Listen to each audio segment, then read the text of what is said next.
Since October, there has understandably been a lot of focus on the war in Israel and Gaza. But that is by no means the only conflict going on in the world. There's other conflicts raging right now. Sudan this year has definitely escalated.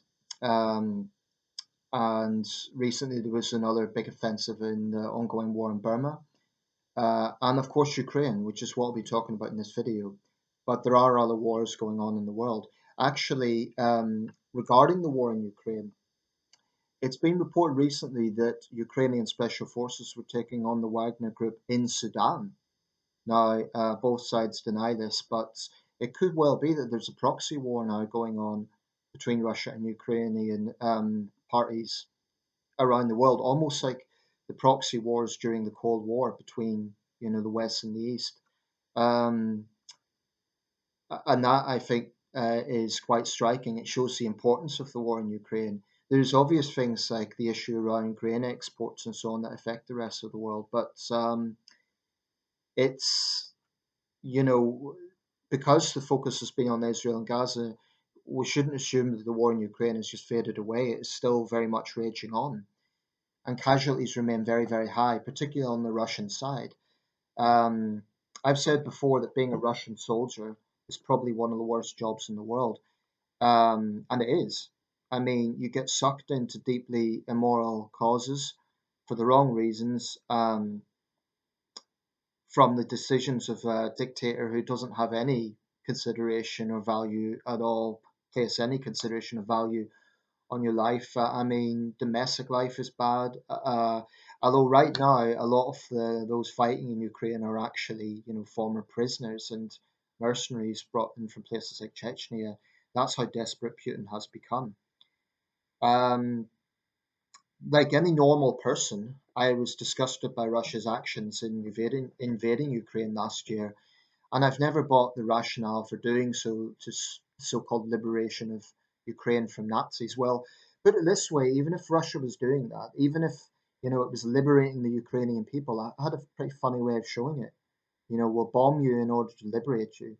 Um, I recall the atrocities in Mariupol, Bucha, the train station attack at Kramatorsk. I mean, the scale of crimes that Russia has committed in Ukraine is staggering. Thousands of kidnapped children, displacing millions of people. It's it's absolutely horrendous. Incidentally, all those protesting now for the Palestinians, um, where were they in February last year? I'll just put that out there. But I think that there is a danger here that there will be war fatigue in the West, and there is a danger that people will start saying, "Why should we keep supporting Ukraine?" And I think that is a danger because that is exactly what Putin wants. Now, the question of putting our own national interest first, obviously, is a no-brainer. That is the first responsibility of any government. Um, but I was encouraged by the joint communique by European leaders recently, Sunak, Meloni, Scholz, and Macron, that they would continue supporting Ukraine. And if Putin was banking on kind of disunity in the West in this regard, or this war fatigue, it wouldn't happen. Remember, World War II took 6 years, 6 long, hard years. Now, this isn't a world war, but the point is these are issues that don't get resolved overnight. You don't liberate a country overnight from an invading force. And there's been some criticism of the Biden administration that the support has kind of been trickling. Like, we'll give you a little bit and then see how it goes. And some would say there should be more military support. Then there's others who say there should be none at all. There are Putin appeasers to their shame on both the left and the right, Republicans and Democrats. I say to their shame because I think they're on the wrong side of history. Um, Imagine if America hadn't entered the war in 1941, World War II. I think many would say that's morally indefensible, given what happened. My concern is in the American presidential race next year, there will be a situation where some of these Putin appeasers might get traction. Now, I don't know if one of them will become president. Trump, of course, is running. I think Trump's record speaks for itself. His statements over the years mark him out as a puppet of Putin. Um, at best, he's naive, but I really don't trust Donald Trump when it comes to this, and I think it's one of the most shameful things in what was a pretty shameful presidency. Um, but there's also figures like Robert Kennedy Jr., um, who has, I think would be quite dangerous actually. Um, and in contrast to his father and his father-in-law, President Kennedy, who showed real moral courage, Robert F. Kennedy Jr., in my opinion, is a moral card. A moral card because he's appeasing a tyrant. That's inexcusable. Um, but you get this in other factions as well. Tulsi Gabbard would be one. I would not trust her, although I don't think she would get very far. Because again, she's got a track record of blame America first, blame the West first, and she has to be basically coerced into criticizing foreign dictators, from basically pressure to do it. She won't do it of her own accord. Um, but I don't want to give her more importance than I think she deserves. The point I'm making here is there are shills for Putin in the West. These are people who, in some cases, will outright defend him and Russia's actions. Although I've noticed some of them have went quiet. I knew a few, and they were saying Russia's not going to invade Russia. Russia hasn't invaded, and they were even absurdly parroting this line even after February the 24th. And then when even they started saying how absurd they looked, they went quiet for a while. Um, so it's not necessarily a case that they would be openly defending Putin. But what you look out for is things like I would cite The Hill. Now, The Hill was traditionally a kind of centre left publication, but recently I think it's become nothing but an American version of RT. I think it's basically a mouthpiece for the Kremlin. The sort of reports they've been coming out with has been sneering, scoffing, ridicule of the Ukrainians, and literally seeming to take pleasure and rejoice at what they perceive as failed counteroffensives. I mean, where's their moral compass? This to me suggests I think they're rotten. I think they're a very grubby organization because they're an American publication that is basically rooting for Putin and his forces. I think that is indefensible.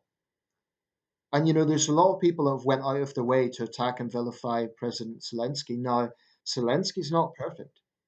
No one is. But I honestly think this is a man who has tirelessly advocated for his country in its darkest hours. Of course, he's going to be shouting at the top of the roof to get support. Any leader in his position would. But this question of, should the West continue supporting Ukraine, this is what Putin is banking on. And I think we can. We're a major economy, so are all the Western powers. But the point here is this isn't just about Ukraine. I think there's a moral argument to defend Ukraine, but Putin wouldn't stop there. There's real unease in countries like Moldova and the Baltic states. But what I find grotesque is when, Putin stooges, Putin shills, the likes of the Hill, talk about Western warmongering. They talk about Biden being a warmonger because he's supporting the Ukrainians. And they totally erase this little fact of history that it was Russia that invaded Ukraine. It's grotesque. Now, I've seen individuals who are shills for Putin. I won't even pretend that I understand what goes on in their head. But, groups and outlets like The Hill that do this, in my opinion, they are beyond despicable. I think they're a disgrace to journalism because they're parroting the lies of a tyranny. Um, I'm not talking about asking critical questions about supporting Ukraine. That's legitimate. How long can we fund them? Is this the right strategy, etc. I'm talking about gloating about what is going on in Ukraine. I'm talking about praising Putin. I'm talking about basically being shells for our enemies. I think they're treacherous. Um, any British journalist that parrots Putin's lines is a traitor. I've no problem saying that. I think they're morally despicable. And I apply that to anybody who shills for Putin. I think Putin I think so long as he is in charge of Russia, there is no hope of any sort of good relations between Russia and the West. I think Putin is a liability to European security, to peace. And those who want to blame NATO and the West, I would just point out that for a long time Russia was brought into the fold. Russia was a member of the G8. Western leaders tried to reach out to Putin. For what? So you can either conclude that Putin is right, or all these Western leaders, successive presidents, prime ministers, they were all wrong, and Putin's right.